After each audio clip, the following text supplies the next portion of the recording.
Good morning, Sachi. It's lovely to be back in the studio on this cold, chilly, almost wintry day. It so is. It's meant to be autumn, but it feels like we're in deep winter already here in Canberra, which is in Australia for those people who might be listening from overseas. Capital of Australia, just to let you know. It's not Sydney. So what are we talking about today, Fleur? Well, we're going to talk about designing a formal garden. And I think this is a great style, particularly moving into winter, because this is one of those styles that holds itself all year round.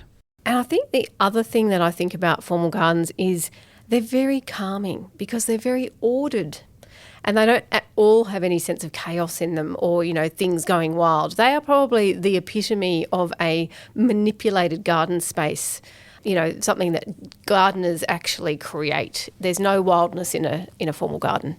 They're a really clear design style, so they're very easy to stay true to. So if you decide you want a formal garden design, then it's easy not to stray from the formal garden design and end up with lots of different bits and pieces because there's some really clear parameters about how to do this. I'm Fleur, and I'm joined by my co-host and longtime friend, Sachi.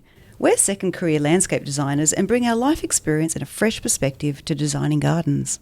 And I'm Sachi, and you're listening to the On Garden Design podcast, where we chat about what makes a garden great, and we try to inspire and make designing accessible to anyone interested in gardens.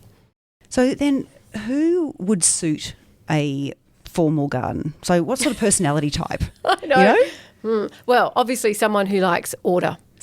And who is organised and doesn't mind. I actually would also say this is quite a high maintenance garden style in many respects. And I think someone who doesn't mind a bit of hedge clipping is someone who would suit this style. Yeah. I actually think it's a lot lower maintenance than some of the other garden styles. Yeah, and the reason is because it's about pruning and mowing. Right. Pruning, mowing, making and raking. And making. Really, I mean, you have to make it first to rake it. To clip it and prune it. That's right. But really, it's and those things are very predictable and seasonal. They are.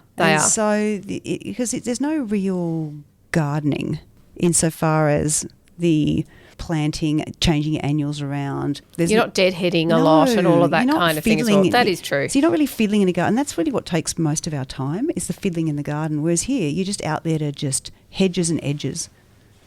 True, but I find hedges and edges actually take a lot of time and they are probably not my favourite thing, which is why I think of them as higher maintenance. So I guess it depends on what your thresholds are. I would rather grubble around in the dirt and plant new plants than I would just get a precision edge on a hedge. Yeah. You know what I mean? Yeah. So therefore, the personality type that this would suit is people who love those neat, clean edges. That's right. And also those who aren't maybe not real horticulturally fascinated gardeners. Yeah, that's a really good point, actually. Absolutely. And I think possibly the other reason I think this is a high maintenance style, I often associate formal garden styles with large gardens. It's a great style to make the most of a large garden space, but it doesn't mean it can't be put into a small garden either. I think it just is something. And often you also see this because it matches when you're looking at your architecture. Often, the grand houses really can be complemented by a effective formal style garden too. So, there's something in my head that associates large with formal. And therefore, often a lot of these grander kind of estates that have formal gardens also come with a package of gardeners. That's right, exactly. Yeah. So if you're in that happy space, then go for it. That's right. But the good news is that you can really reduce this down into a residential block. You can. It can be a very calming, it can be, a beautiful style because it is timeless and it will never go out of fashion. That's very true. It's not a trendy thing necessarily. So what is it that makes a formal garden? If we just talk about the sort of components of what comprises a formal garden, what is the thing that sticks out to you? Yeah, well, I think of symmetry. So do I. Bam, yeah.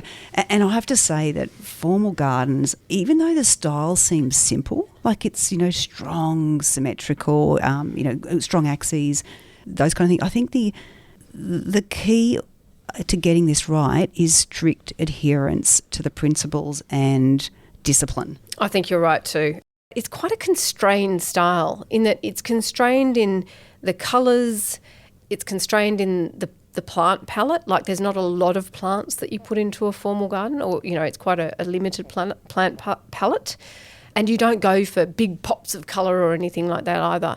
So in that way, it's also like very defined. So let's start talking about how you do this.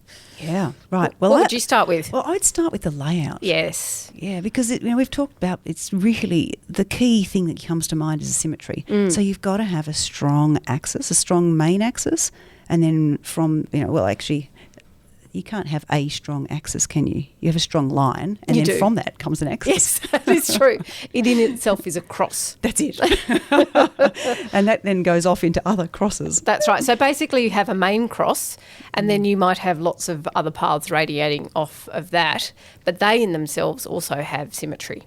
Yeah. So lots of mirroring Yes. of your layout. So if you have it on one side, you have it on the other. Yeah, that's right. Very important. Yeah.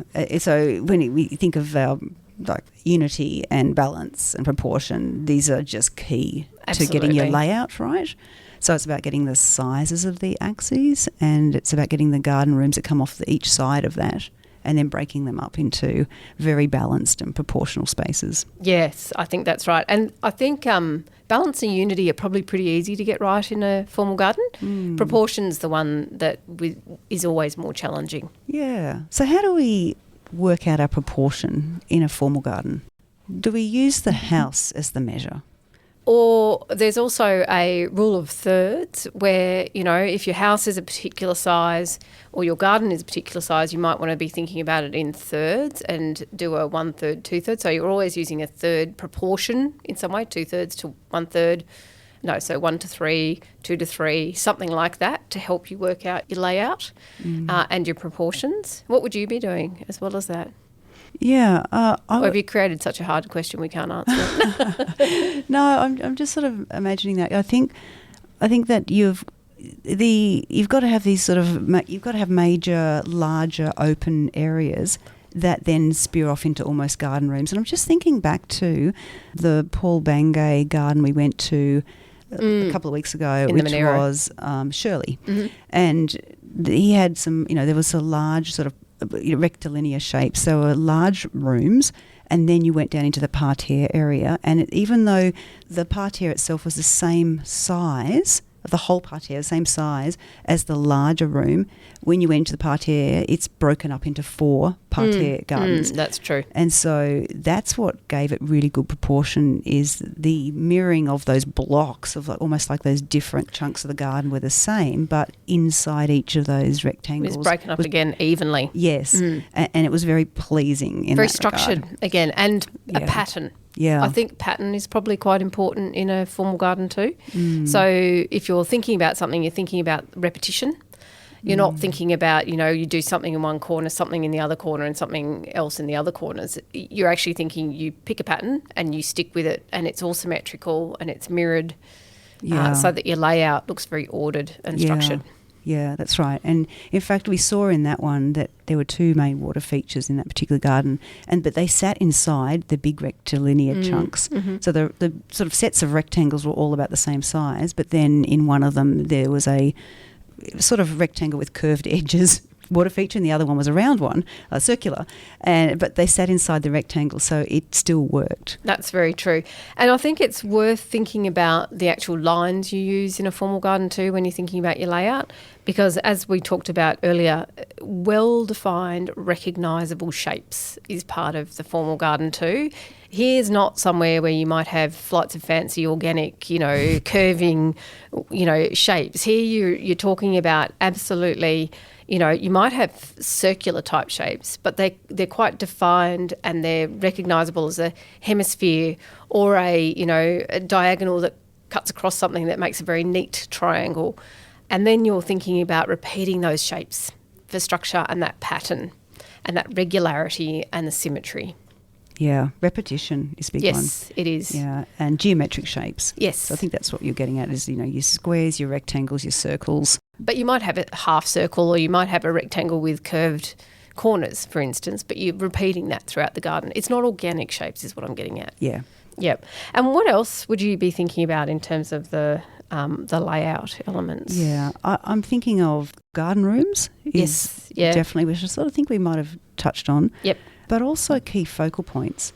So in every space you go into, there has to be somewhere that your eye naturally goes. Yep. And key focal points, we sort of get into some of those examples maybe later, but they've got to be something that's generally strong and often over-scaled, quite big and bold. They really draw your eye. Focal points are really eye-drawing in the formal garden. Yes, yes, and they're very key. So every section or room that you might move through, there has got to be something that holds that interest immediately.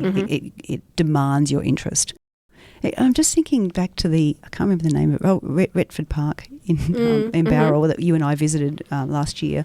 And remember, we went inside, it was quite a formal garden in places. We went inside a big garden room and it was all lawn with very high hedging and there was nothing in it. That's right. And it felt kind of empty. It was wrong. It didn't have... It's like there was no point to it. You didn't understand it. Yeah. And if it had a big sculpture in the centre or even... Or a bench at one end. Yeah, a bench or something that would just drew you in to say, this is a quiet space and here's the intent that you can sit and rest a while or you could admire this really interesting piece of artwork. But no, there was nothing. Yep. So I think that's the key is you've got to have focal points. So the other element for me in formal gardens is often water. It can be really used to soften sharp lines, if it's a pond, a pot or a pool.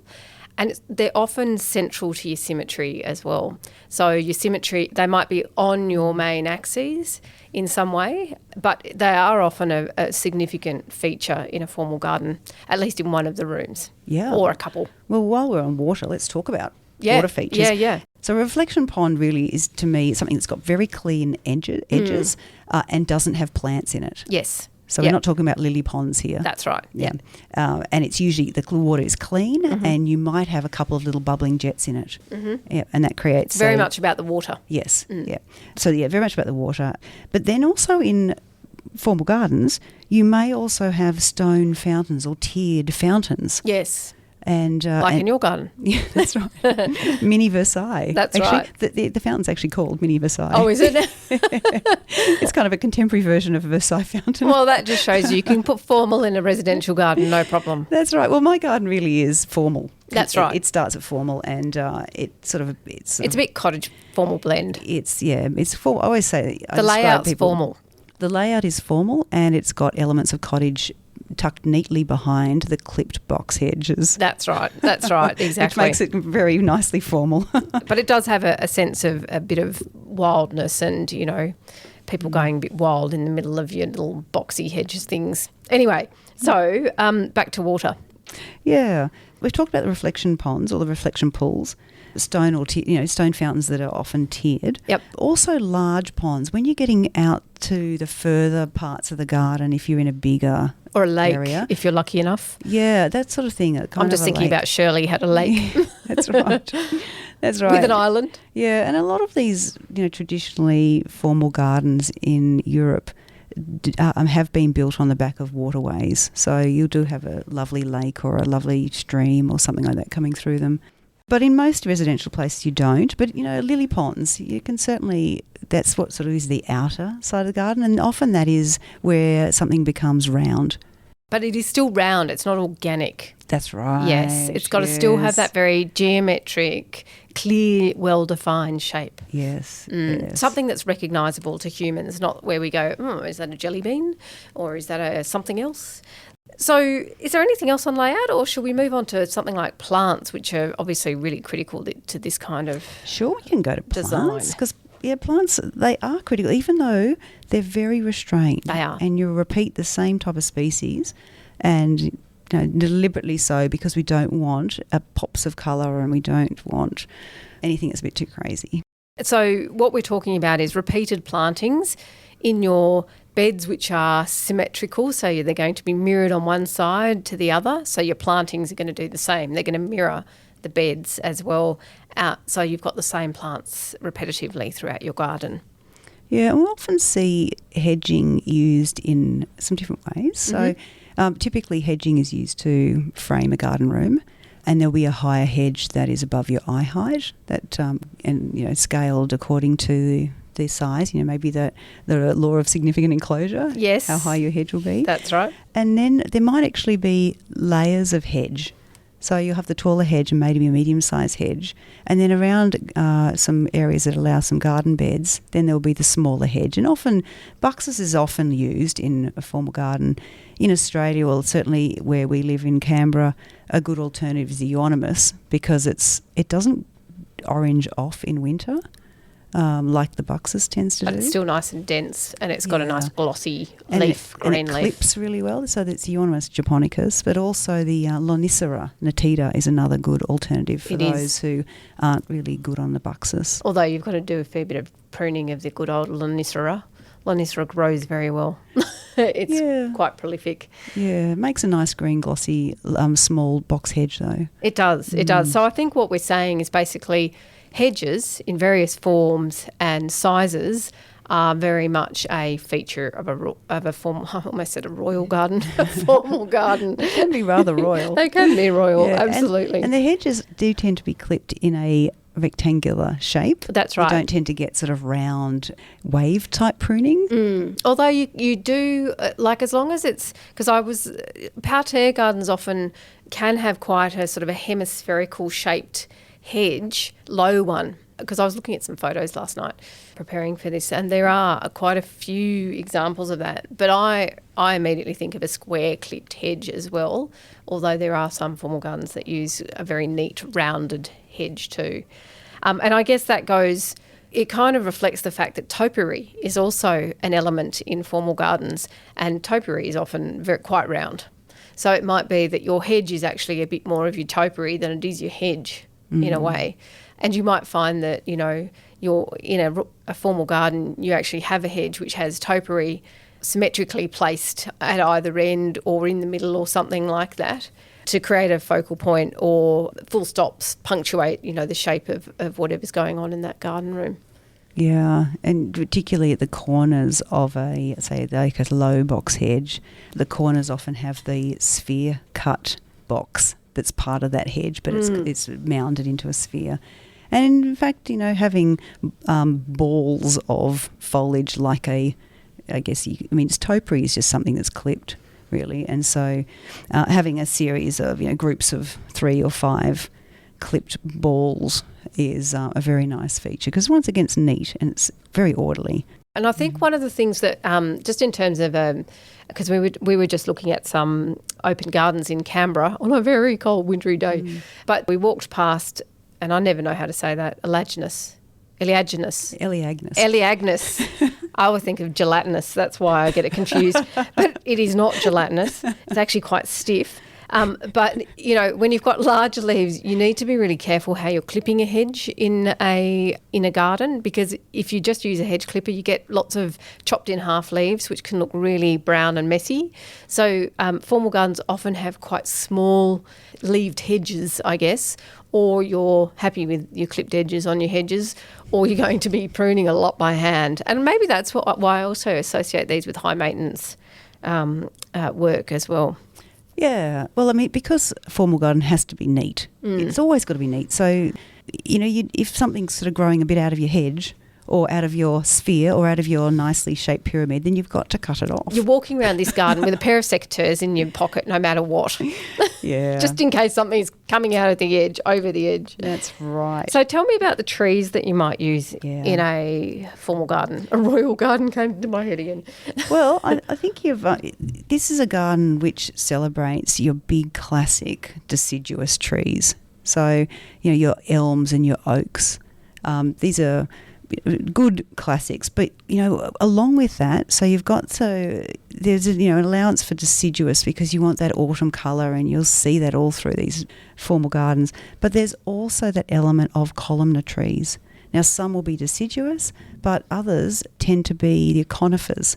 So things that are shaped that are very columnar, like say pencil pines, for example, they're a classic, like an exclamation mark. Or the topiaried. Yeah. Into cones or some other variety of shape. Yeah, and they make some of them make great topiaries. You can use things like bay trees, which are fantastic for shaping.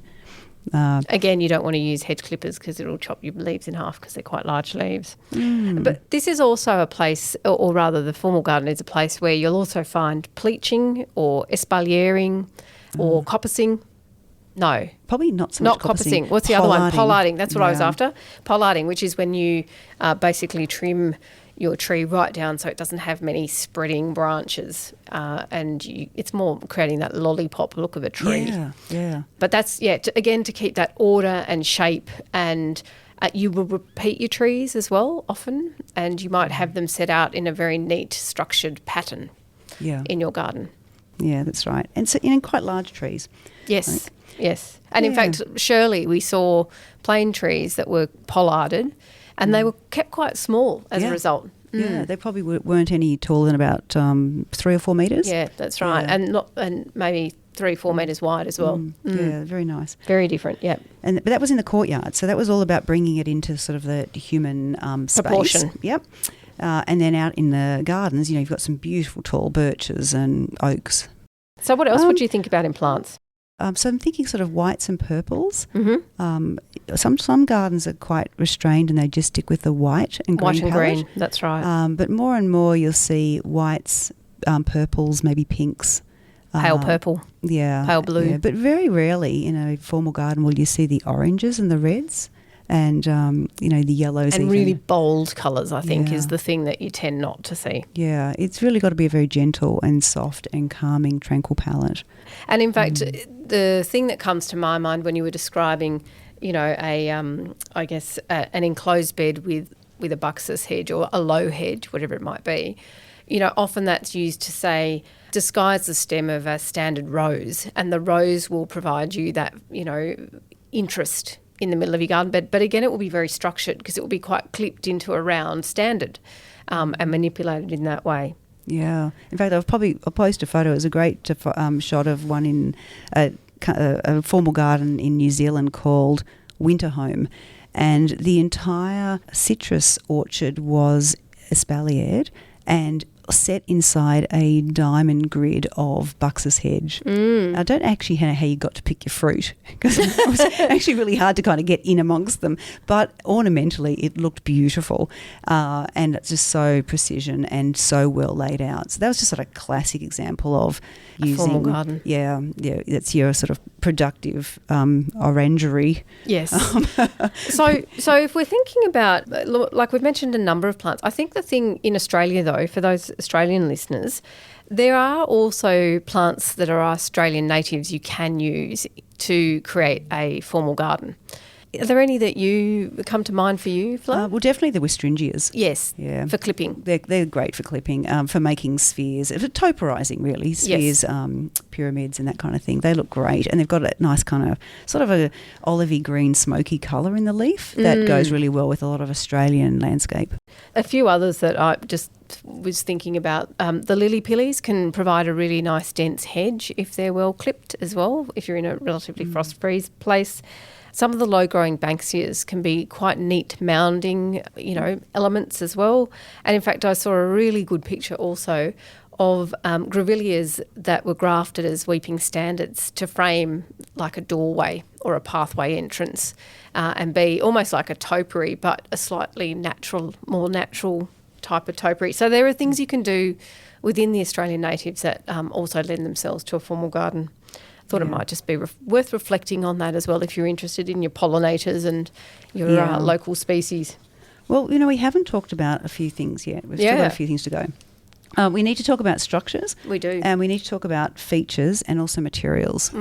So maybe we should get materials first. Yeah, materials. Okay, so materials, we're really talking about natural stone, talking about the paving done in natural stone and also walls, like retaining walls or any kind of feature walls, all done in natural sort of stacked stone is a good classic. Sandstone is another very classic formal garden thing. Yeah, beautiful. And then the paths, so for the major, the primary paths, definitely stone pavers. And then, but also gravel is used quite extensively. Yes, and then that's where the other one really is often topping really tends to be the main sort of one of choice, or a pebble.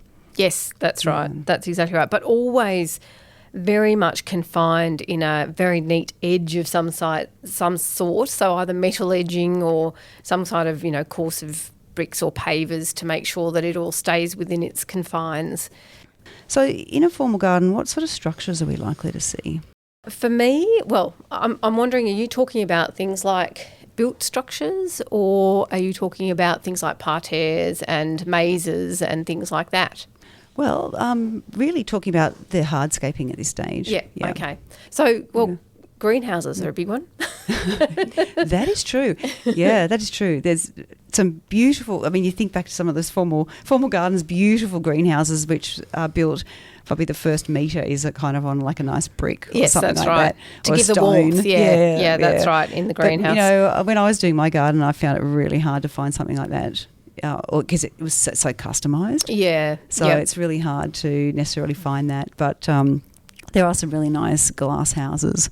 And if you're in Europe, you've got an advantage because you can get things that we can't get in Australia. That's right. Limited here. That's right. So glass houses. I always think of glass houses. Yeah. What comes to mind for you?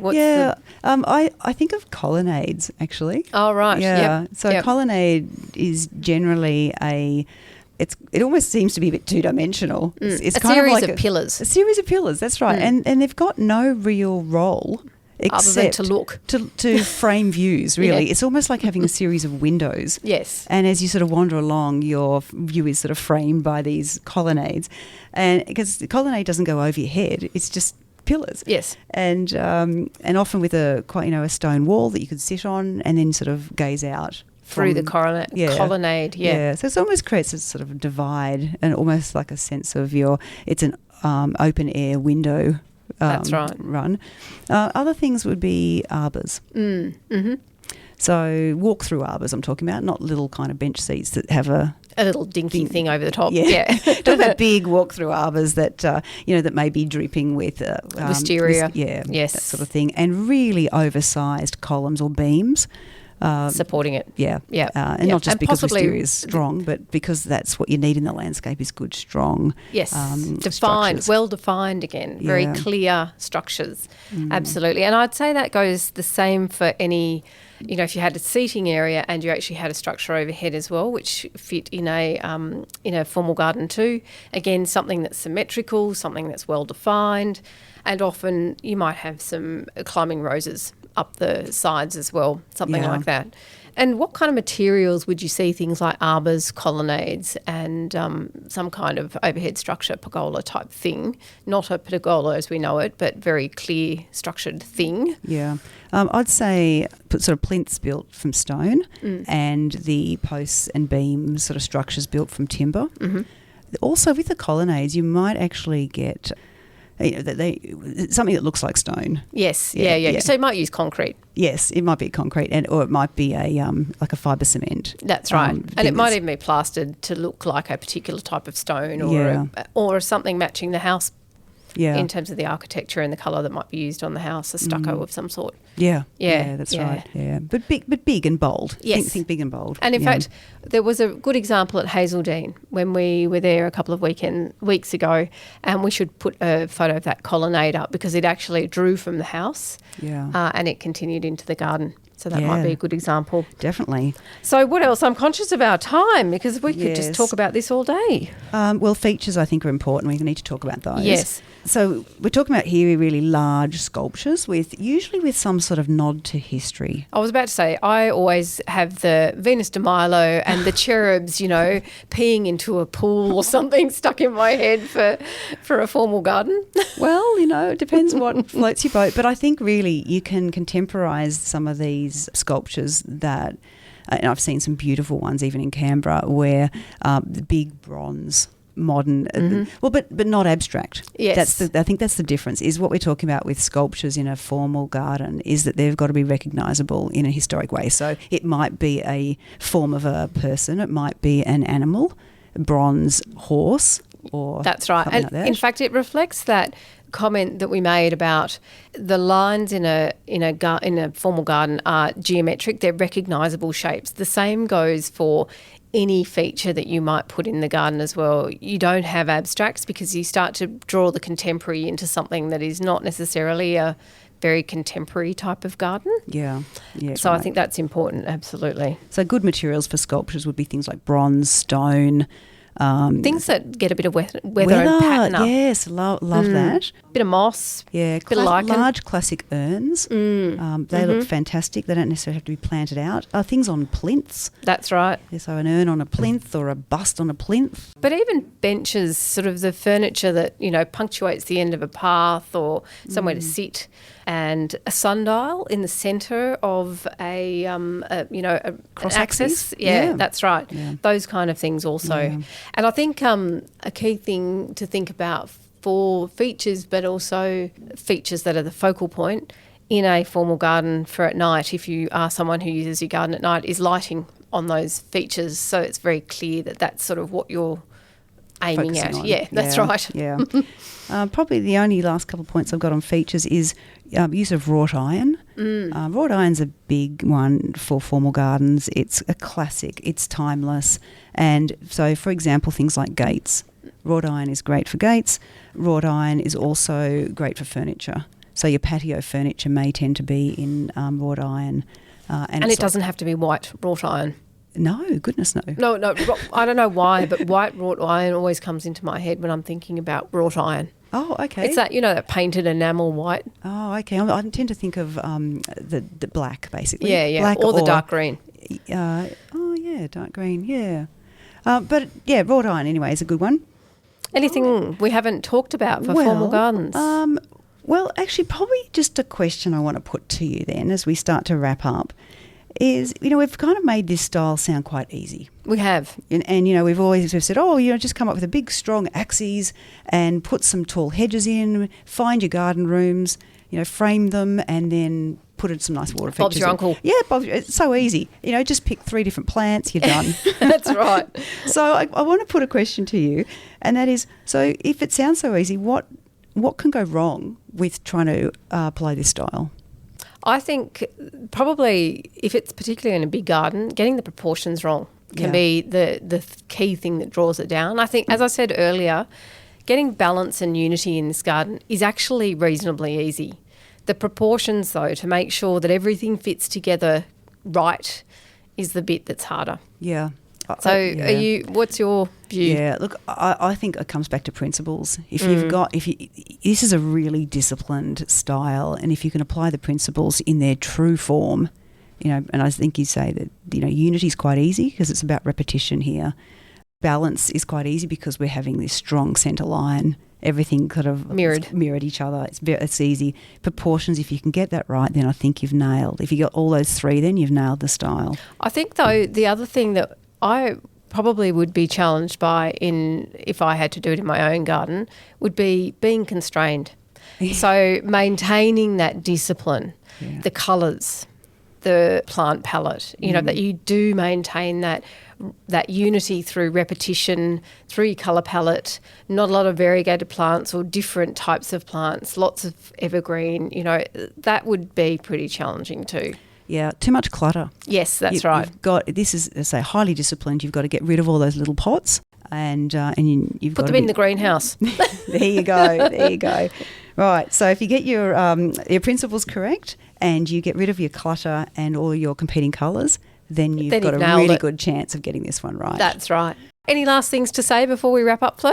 No, I think this is a great style for a garden for people who want to have something that's very tranquil, that I think is relatively low maintenance when it comes to the actual gardening side, if it's just about pruning and clipping, which makes some people very happy. And it's a really good one to give it a go. Just one thing to think of is think of your own climatic circumstances, because what the big pictures you see in Europe isn't necessarily translatable across the world, but there's plenty in, for example, you know, harsh, dry Australia that we can mirror the style, but we just have the correct plant choices that are right for your environment. I think that's a great point to end on.